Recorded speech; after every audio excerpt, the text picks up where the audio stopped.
Get out of our new home. Why? This was totally different from our previous conversations.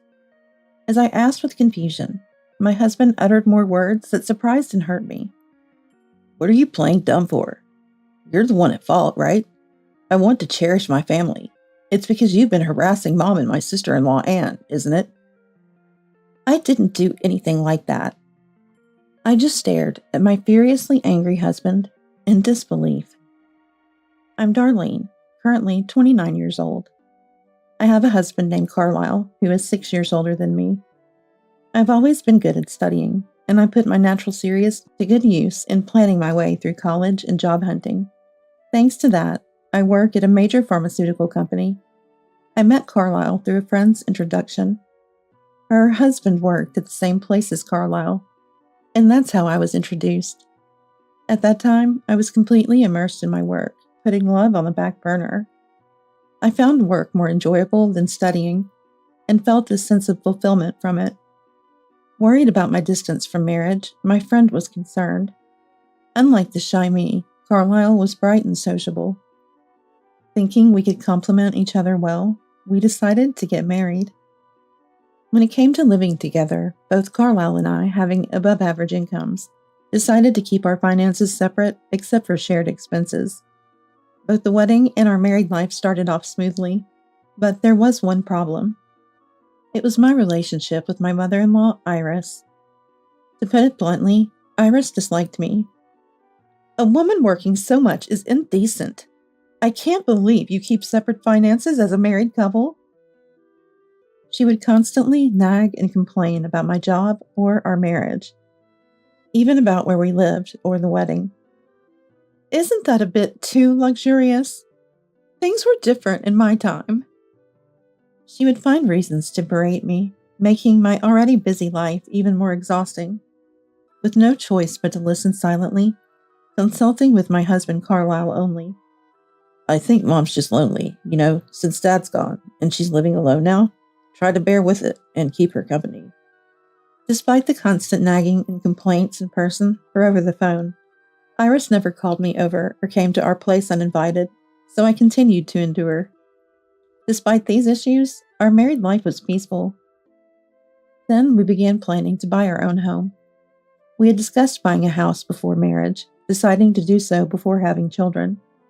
The idea of living with Iris came up briefly, but I think Mom would probably refuse to live with us, Carlisle said, so we decided not to live with the difficult Iris. Meanwhile, I was worried about my own parents. Carlisle, if it's okay to live separately from Iris, can my parents live with us? My mom isn't very strong, and Dad's getting old, so I'm worried. It would be great if they could live with us so I can help them anytime. When I asked, Carlisle agreed. I think that's a good idea. We were planning to buy a bigger house anyway. Invite them over when the house is ready. I was a bit concerned about his distracted manner, but happy he agreed without further questions. My parents were thrilled when I told them about the living arrangement. Just in case, my husband informed Iris that my parents would be living with us in the new home. Immediately after, Iris contacted me. You're really selfish, deciding to live with your parents without consulting me. I'm sorry, we did consider living with you. That's enough. I refuse to live with a daughter-in-law like you. Though her words hurt, being refused was not an issue since we never intended to live together. While proceeding with the real estate agent, we lived in an apartment. One day, an unexpected visitor came to see our apartment. It was Anne. She had left her home due to her husband's infidelity and returned to her in-laws. I heard from Carlisle. I quit my job when I got divorced. I don't feel like working yet, but I need money to live. It seemed she came to borrow money after consulting Carlisle. When I went to call Carlisle, he came to the living room reluctantly. I understand, but I don't have any cash on hand right now. I was surprised and inadvertently raised my voice. Despite earning above average, the fact that he had no cash on hand seemed unnatural. I try not to carry cash around, Carlisle said, trying to evade the issue. But Anne, claiming she was in trouble, wouldn't leave easily. Mom's savings are low. And I can't even pay this month's rent. Can't you help out somehow? Carlisle glanced at me. I felt a momentary displeasure, but reluctantly decided to give her the money myself. Afterward, Anne checked the number of bills, left with a simple thank you, and went home right away. Later, I tried to talk to Carlisle about Anne and Iris's living situation, and when they would repay the money I had fronted. However, well, things are tough, aren't they? I'll pay back the money soon. We're living together after all. No need to rush. He responded too irresponsibly. As days passed with unease, Anne began to come by more frequently to borrow money. And unlike at first, she started demanding money directly from me, not through Carlisle. Perhaps it was a mistake to have given her money the first time. Maybe she got too comfortable with the arrangement. It was difficult to keep giving money as our own household budget was tight. Yet when I politely refused, Anne would fly into a rage and start shouting, "You two can't spare $1,000, even when you're living together? I'm unemployed and struggling here. Aren't I part of the family too? It wouldn't hurt you to help out a little." Even so, I apologized and insisted it was difficult asking her to leave for now. Then she quickly returned, this time with Iris. "You're being too selfish. Carlisle's sister is your sister too. It's cruel to ignore a family struggling to make ends meet." "That's right. Do you want us to starve to death? Maybe we shouldn't have allowed this marriage. It's too pitiful for us." They accused, barging into the house and rummaging through drawers. "This is where you keep the money, right?" "Please wait. This is troubling," I protested, but they took the envelope of living expenses I had stored without listening. If such incidents continued, it would ruin our lives. I watched them leave in dismay, feeling a chill of fear. That night, even when I shared my fears and anxiety with Carlisle, "It's tough for them, so it can't be helped," he dismissively said. "You're my wife, right?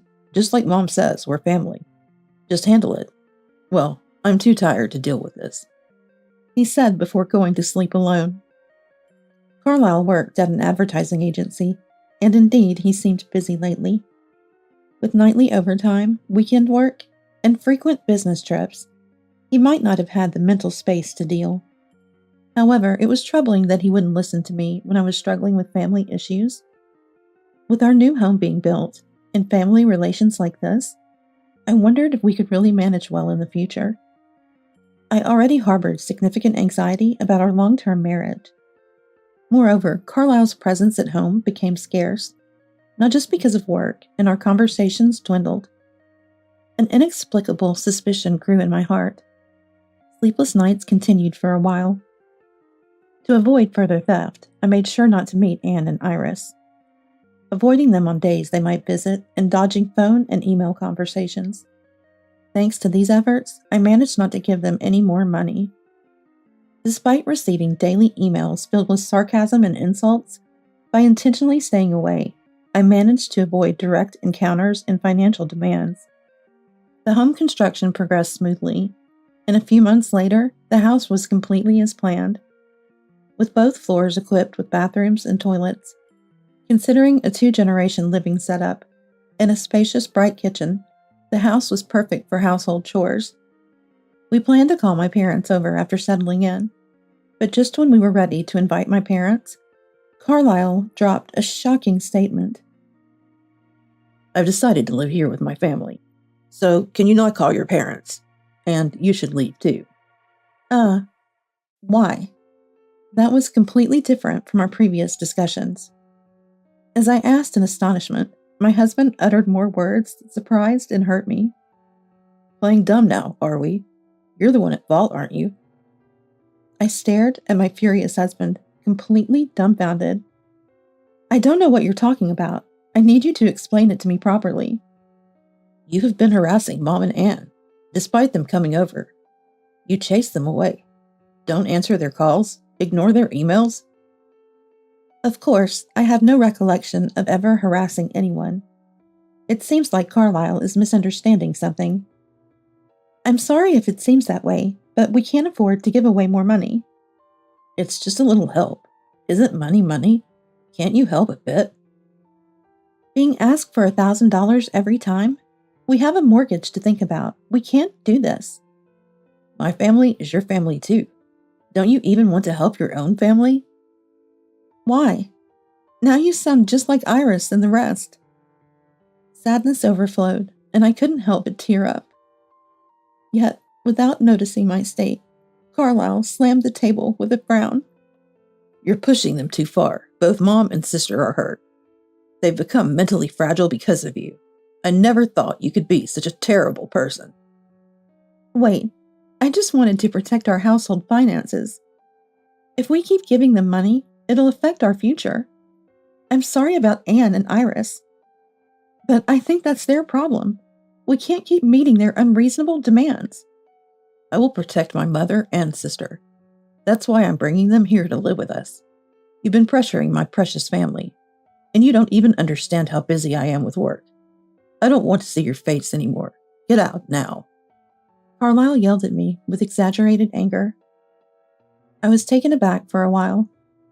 You're the wife of this household. Shouldn't you be more devoted to me, this house, and my family? You're still working as much as before. Do you want your own money that badly? There was no point in getting married. Being bombarded with complaints one after another was exhausting. Indeed, the days without conversation had already broken the relationship between Carlisle and me. Furthermore, I've been refusing money requests from Iris and Anne. It's natural for the two who resent me to take his side. They probably want to take over our new home for themselves. And Carlisle, annoyed by me over work and personal issues, believed their claims and plotted to kick me out. It hurts to say it, doesn't it? He was my husband, whom I once loved. It's sad, painful, and incredibly frustrating to see our relationship fall apart like this. But on the other hand, I had been considering leaving Carlisle. I was fed up with him. He wouldn't listen or even look at me when he occasionally came home. And there were other reasons. As evidence, I had secretly prepared divorce papers. It's a shame our home, built with so much thought, has come to this. But if you insist I have no choice, I'll leave the house to you and your family. But in exchange, I have something to say. I refuse to just leave and be separated. I want a divorce. Please sign these divorce papers. When I placed the brand new divorce papers on the table, Carlisle snorted in disbelief. Quite prepared, aren't you? What does this mean? I've reached my limit with our life together. If you want to kick me out, the feeling is mutual. Let's talk about divorcing now. This was unexpected for me, so make sure nothing like this happens again. I'll be recording our conversation from here on. Carlisle reluctantly agreed, his face twisted with dissatisfaction. That night, we settled the discussions related to our divorce. Since we kept our finances separate, there was no distribution of property. The house was originally bought under Carlisle's name, so he would continue paying the mortgage. After everything was settled, Carlisle signed the divorce papers. I quickly packed my bags, took the divorce papers, and left the house. On the doorstep, I suddenly asked Carlisle something that concerned me. Hey, about what we decided earlier. You're going to be unemployed soon, right? Can you really afford the mortgage? I expected him to get angry or make excuses. But Carlisle avoided my gaze and gave a foolish response. What are you talking about? His attempt to feign ignorance only deepened my disillusionment. Yes, I knew. Carlisle was about to be fired from the advertising agency where he worked. Despite his predicament, he feigned ignorance. His feigned ignorance made me go beyond anger to sheer disbelief. Dealing with his family became unbearable. But to me, he's already someone else. No more involvement. Let him do as he pleases. After all, I've already looked into his actions and taken steps ahead of time. Then I took my belongings and went back to my parents' house to start a new life. My parents were sad about my divorce, but accepted me warmly when I expressed my desire to support Dad and Mom. A calm life of commuting to work from my parents' house began. Then something happened. One day after work, I checked my phone and saw a ton of missed calls from Carlisle. Now my ex-husband, almost a stranger, what could he possibly want? but I had an idea. I didn't plan to call back, but since he called again when I was home, I reluctantly answered. Darlene, don't you ignore my calls. I was at work, couldn't help it, so what do you want? I can't pay the mortgage. If this continues, I'll lose the house. Is that so? And? I responded indifferently, though I thought to myself, serves you right. That's what I said. Are you okay being unemployed? The bank contacted me. Mom and sister are ignoring it. I was deceived by them. His story was falling apart. I was fed up and had no words to return. Carlisle was a manager at an advertising agency, and I knew there were issues with his work attitude. His inappropriate behavior towards a female employee was problematic. He inquired persistently about her personal life and relationships, and made excessive physical contact in secret. Unable to bear it, the woman consulted her superiors. The issue spread quickly, and he was repeatedly warned. Even though we were divorced, it was truly embarrassing as his ex-wife. A friend who introduced Carlisle to me, and who works at the same company, knew about this and had advised him. Didn't he feel the risk of getting caught by me? Yet, he couldn't stop his behavior. Meanwhile, the company was promoting a better work environment for women, and Carlisle's actions were seriously questioned. He thought he was hiding it, but it seems he wasn't careful enough. Eventually, after several meetings, and due to his egregious behavior, he was fired. I heard about this process from a friend. The day after we separated, Carlisle was officially notified of his dismissal. On the day we decided on divorce, he gave a foolish response when mentioned about being unemployed, probably unable to accept the reality of his firing, and wanted to brush it off. I wouldn't sympathize, but honestly, I felt pity for him. There's nothing I can do about that. We're divorced now. Your mortgage is your problem. Even if we're divorced, you're still my ex-wife. What's with that attitude? I don't want to hear it from someone who's been fired. You think I didn't know? So you knew. I thought you said something weird at that time. Yes, I heard about it, so that's that. There was no point in continuing the conversation with Carlisle. I wanted to end the call quickly, but from the other end, he kept holding on. Wait, I want to cancel the divorce. Let's remarry. No way. Why should I remarry you after everything, even losing the house? Mom and sister are just selfish. I'll kick them out. And Darlene, you're misunderstanding something. Misunderstanding what? You wouldn't even listen. You weren't around, and then I found out you were cheating too. I could never marry someone like that again. That's not true. It's a misunderstanding. How could it be a misunderstanding? Didn't the lawyer tell you? I was the one who sent the lawyer to Carlisle. The investigation I had been conducting was about this. When Carlisle started working late and going on business trips more frequently, becoming distant from the family, I felt lonely and suspicious of his private life, so I secretly hired a detective. The results were damning. While I was being accused of harassment, he was out on late-night dates and trips with another woman. While I was troubled and hurt over his family, he was happily spending time with another woman. When I found out, the realization hit me, and I spent the whole night crying out of anger and helplessness. The unbearable relationship led me to bring up divorce. Right before the divorce, I consulted a lawyer with some evidence.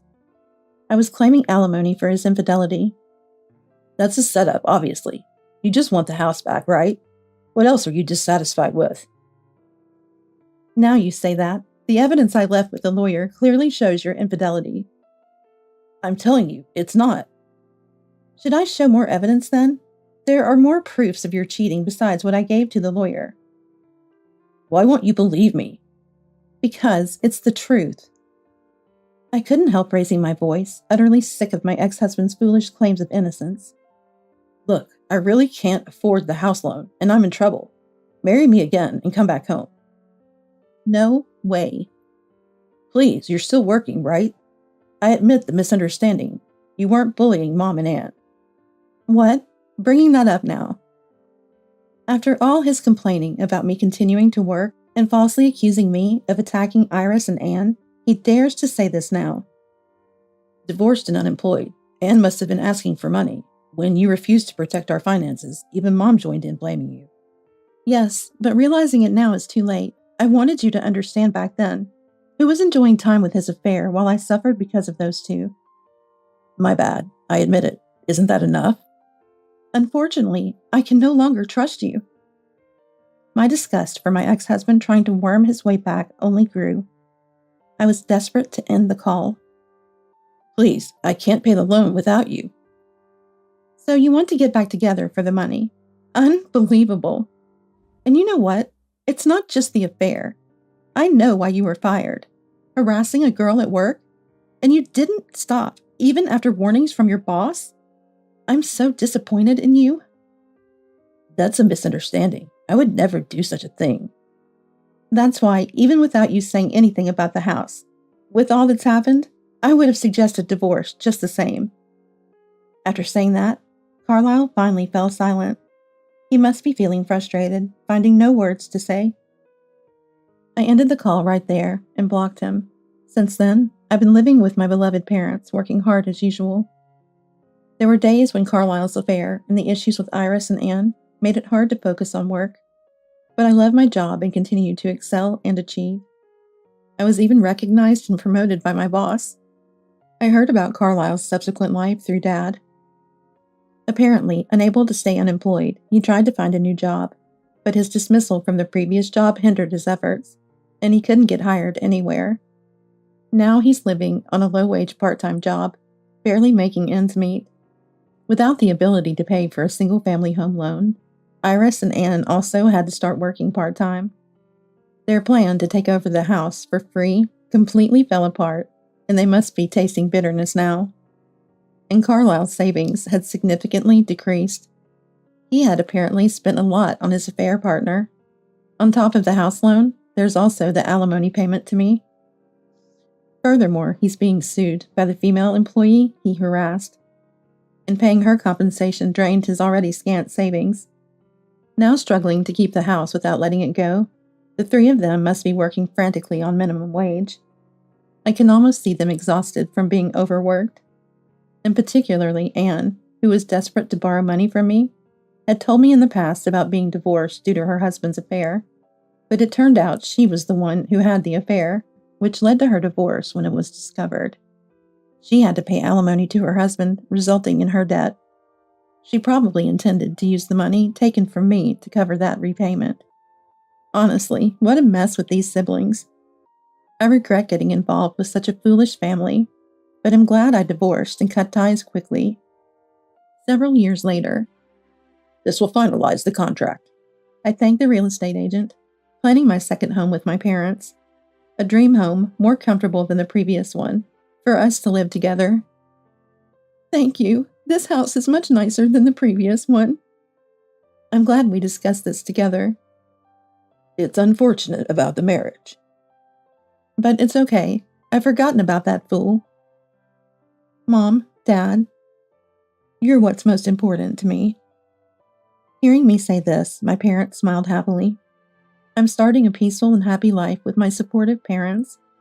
I'm very much looking forward to our new home being built.